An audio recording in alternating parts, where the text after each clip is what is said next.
Reflexão bíblica. Atos dos Apóstolos. Capítulo 17.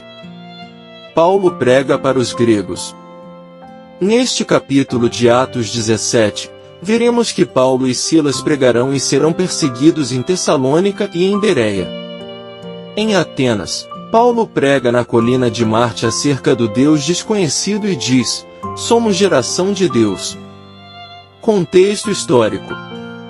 Vimos que Paulo foi instruído em uma visão que deveria pregar na Macedônia. Ele expulsou um espírito maligno que fazia uma mulher para adivinhação. Paulo e Silas foram presos, e na prisão, converteram o carcereiro e toda a sua casa. Eles os admoestaram a acreditarem no Senhor Jesus e a serem salvos. Eles chegam em Tessalônica. Versículo 1. E, passando por Anfípolis e Apolônia, eles chegaram a Tessalônica, onde havia uma sinagoga de judeus. A próxima grande parada nessa segunda viagem missionária foi em Tessalônica, onde mais uma vez Paulo começou visitando a sinagoga local. Ele fez isso por 3 semanas. Versículo 2. Paulo visita a sinagoga. Versículos 2 e 3. E Paulo, como tinha por costume, foi até eles, e por 3 shabates arrazoava com eles com base nas Escrituras, expondo e alegando que convinha que o Cristo sofresse e ressuscitasse dos mortos, e este Jesus, que eu vos prego, é o Cristo. Esses versículos nos fornecem uma visão do que Paulo fazia quando visitava uma sinagoga. Ele arrazoando, com base nas Escrituras, identificando Jesus como Cristo e explicando a necessidade de sua morte e ressurreição. Entre os judeus, que acatavam o Antigo Testamento como palavra de Deus, Paulo usava as Escrituras para fundamentar sua argumentação. Muitos acreditaram, os judeus, não. Versículos 4 e 5. E alguns deles creram e ajuntaram-se com Paulo e Silas, e uma grande multidão de gregos religiosos, e não poucas mulheres influentes. Mas os judeus que não criam, movidos de inveja, tomaram alguns vagabundos perversos da pior espécie, e, ajuntando o povo, eles alvoroçaram toda a cidade, e, assaltando a casa de Jason, procuravam tirá-los para fora, diante do povo. A conversão de uma grande multidão de gregos religiosos, e não poucas mulheres influentes despertou a inveja dos judeus incrédulos. Paulo tinha anteriormente encontrado resistência, mas desta vez havia um movimento orquestrado envolvendo a reunião de alguns vagabundos perversos. Jason era, aparentemente, um dos tessalonicenses que tinha se tornado cristão. Ele havia recebido Paulo em seu lar, versículo 7, por isso a multidão atacou a sua casa. Os judeus os perseguem. Versículo 6. E não tendo-os achado, arrastaram Jason e alguns irmãos até os governantes da cidade, gritando: estes que viraram o mundo de cabeça para baixo chegaram também aqui. A expressão estes que viraram o mundo de cabeça para baixo pode indicar que os cristãos foram tomados por nacionalistas judeus que tinham causado distúrbios por todo o Império Romano. No entanto, é mais provável que seja uma referência exagerada à agitação causada, de cidade em cidade, por judeus que se opunham à mensagem cristã. A acusação contra eles. Versículo 7. Os quais Jason recebeu. E todos estes são contrários aos decretos de César, dizendo que há outro rei, Jesus. Declarar que existia um outro rei além de César era um crime grave no Império Romano. Essa mesma acusação falsa foi usada para condenar Jesus diante de Pilatos. Lucas 23 versículo 2. Paulo e Silas saem de Tessalônica. Versículos 8 a 10.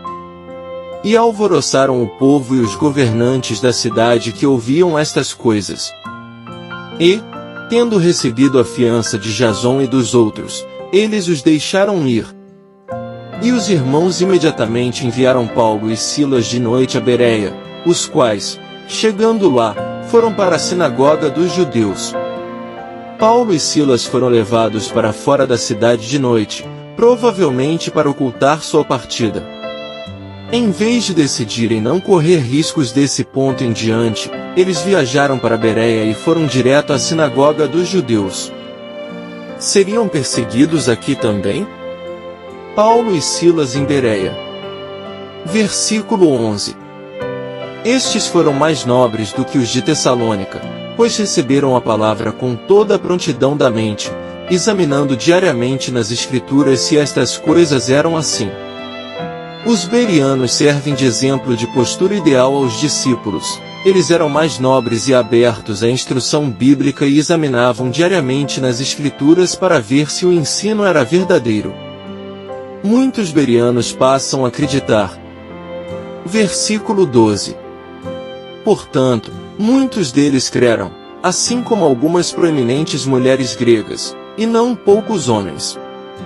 Observe-se novamente o apelo internacional do Evangelho, quando mulheres gregas, e não poucos homens se achegam à fé. A perseguição continua. Versículo 13. Mas, quando os judeus de Tessalônica souberam que a palavra de Deus era pregada por Paulo em Bereia, foram até lá, e agitaram o povo. Assim como o apelo de Cristo não conhece fronteiras, tanto judeus como gentios o seguem, assim também a oposição a Cristo não conhece fronteiras. Agitadores de Tessalônica não queriam deixar a fé florescer em Bereia, e assim foram também até lá, empenhados em combater os missionários. Paulo é enviado para Atenas. Versículo 14. E então imediatamente os irmãos enviaram a Paulo para que ele fosse até o mar, mas Silas e Timóteo permaneceram ali. Paulo partiu para Atenas, enquanto Silas e Timóteo ficaram para trás e enfrentaram corajosamente a oposição em Bereia. Isso parece indicar que Paulo tinha se tornado o ponto central da oposição judaica à mensagem cristã.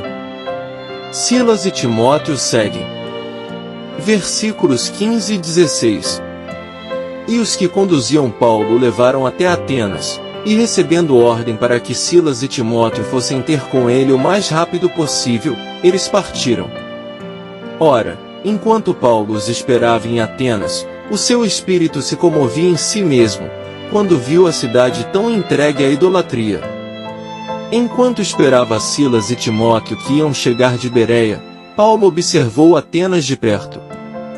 Ele viu que a cidade estava entregue à idolatria. Atenas era uma bela cidade, com muitos edifícios e outros monumentos magníficos, boa parte deles associados à adoração pagã, por exemplo o Parteno.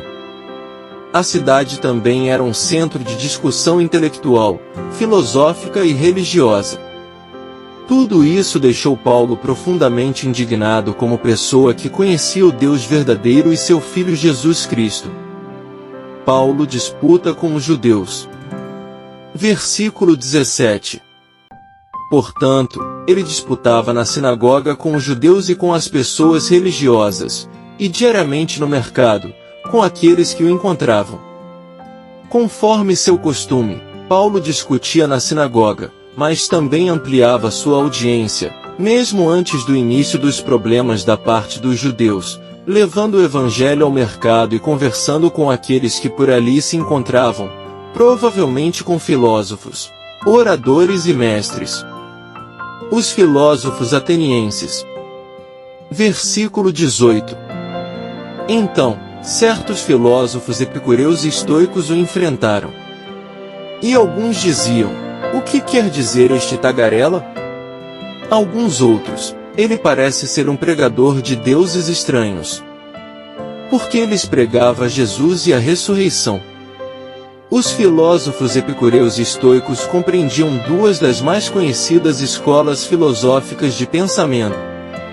Eles atraíam muitos seguidores que se reuniam em várias partes da cidade para discutir as principais questões do dia. Em sua arrogância, alguns deles descreveram Paulo como um tagarela.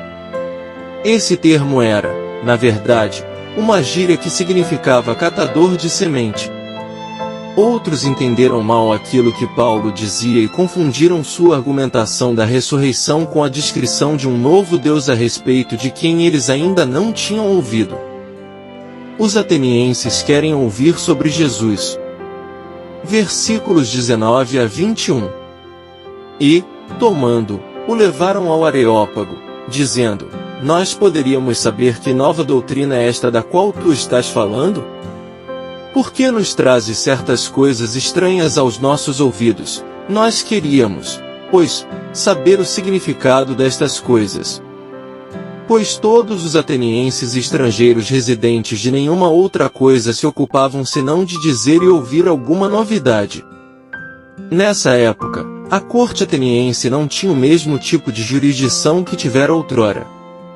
Mas o Areópago ainda hospedava reuniões onde ideias filosóficas e religiosas eram debatidas. Atos 17 versículos 22 a 31. Esse é o terceiro e último discurso missionário de Paulo no livro de Atos. Ele apela às inclinações religiosas dos atenienses, faz uso de dados observáveis na natureza para discutir os atributos de Deus, reúne percepções de poetas pagãos e identifica Deus e a necessidade dos homens de se arrepender em preparação ao dia no qual Deus há de julgar o mundo com justiça por meio de Jesus Cristo, quem Deus vindicou ressuscitando-o dos mortos. Paulo discursa na colina de Marte. Versículos 22 e 23. Então, Paulo ficou em pé no meio do Areópago, e disse: Homens de Atenas, eu percebo que em todas as coisas sois supersticiosos. Pois eu, passando e vendo a vossa devoção, encontrei um altar no qual estava escrito: para o Deus desconhecido. Este, portanto, ao qual reverenciais sem conhecer, é o que eu vos declaro. Como exemplo da superstição ateniense, Paulo observou o altar dedicado ao Deus desconhecido. Tal inscrição não foi encontrada, mas não seria surpresa a existência desse altar. Sem dúvida, ele foi levantado para garantir que nenhum Deus fosse esquecido, e, assim, se irasse, na devoção do povo. Atos 17 versículos 24 a 29, Deus é o Criador. O argumento de Paulo a partir da natureza incluiu uma teologia natural básica. Deus é o Criador de todas as coisas. Deus está além da esfera humana, é transcendente, Deus não é compelido pelo ser humano, Deus é soberano sobre todos os povos. Deus como Criador é quantitativamente diferente de sua criação. A salvação por meio de Deus. Versículos 24 a 27. O Deus que fez o mundo e todas as coisas que nele há, visto que ele é o Senhor do céu e da terra, não habita em templos feitos por mãos, nem é adorado por mãos de homens, como se necessitasse de alguma coisa, visto que ele dá a todos a vida, a respiração e todas as coisas. E de um só sangue fez todas as nações dos homens para habitar sobre toda a face da terra, determinando os tempos antes ordenados, e os limites da sua habitação, para que eles buscassem ao Senhor, se, talvez, palpando, possam achá-lo, ainda que ele não está longe de cada um de nós. Paulo não cria que uma pessoa pudesse obter salvação por sua própria busca de Deus. Versículo 30. Mas cria que Deus está próximo de cada indivíduo e que as pessoas, por meio do raciocínio próprio e da observação da natureza, podem alcançar um conhecimento rudimentar do ser de Deus. A revelação especial de Deus é necessária para uma compreensão mais completa e para a salvação. Romanos 10 versículos 14 a 15. Se arrependam. Versículos 28 a 31. Porque nele vivemos, e nos movemos, e existimos, como também alguns dos vossos poetas têm dito, porque também somos sua descendência. Sendo nós, pois, descendência de Deus, não devemos pensar que a divindade seja semelhante ao ouro, ou à prata, ou à pedra, esculpida pela arte e imaginação do homem. Mas Deus fechou os olhos para os tempos de tal ignorância, e agora ordena a todos os homens, em todo lugar, que se arrependam. Porque ele tem determinado um dia em que há de julgar o mundo com justiça, por meio do homem que ele ordenou, e disso deu certeza a todos os homens, ressuscitando-o dos mortos. Paulo desenvolve seu argumento a partir da teologia natural, introduzindo uma dimensão escatológica. Deus fechou os olhos para os tempos de tal ignorância, mas agora ordena que todos reconheçam seus maus caminhos e se afastem deles, se arrependam. Ele estabeleceu um dia de julgamento no qual o mundo terá de prestar contas diante do justo padrão estabelecido por Jesus, a quem Deus ressuscitou dos mortos. Eles zombam do discurso de Paulo. Versículo 32. E, eles ouvindo falar da ressurreição dos mortos, alguns zombavam, e outros diziam: te ouviremos novamente acerca deste assunto. Nem estoicos, nem epicureus acreditavam na possibilidade da ressurreição do corpo, embora os estoicos acreditassem na continuidade da existência do espírito humano após a morte do corpo. De qualquer forma, ao falar da ressurreição do corpo, Paulo obteve para si não só zombaria, mas também certa dose de curiosidade. Paulo deixa os atenienses. Versículos 33 e 34. E assim Paulo saiu do meio deles. Mas alguns homens, crendo, se uniram a ele, entre os quais estava Dionísio, o Areopagita, e uma mulher chamada Dâmaris, e outros com eles. Os esforços missionários de Paulo em Atenas não foram tão bem sucedidos como em outros lugares, pois ele não fundou ali nenhuma igreja. Mas houve alguns convertidos. Entre eles estava um membro do Areópago, Dionísio, um homem de distinção em razão de sua prestigiosa filiação. Dâmaris também pode ter sido uma mulher distinta, pois Lucas se deu ao trabalho de mencioná-la por nome. Versículos 4 e 5. Conclusão. Concluindo, vimos que a segunda viagem missionária de Paulo continua, chegando agora em Tessalônica, onde são mal recebidos pelos judeus, como de costume, por causa de sua inveja e religiosidade, duvidando da obra redentora de Jesus e pela salvação dada por meio da graça e de seu amor.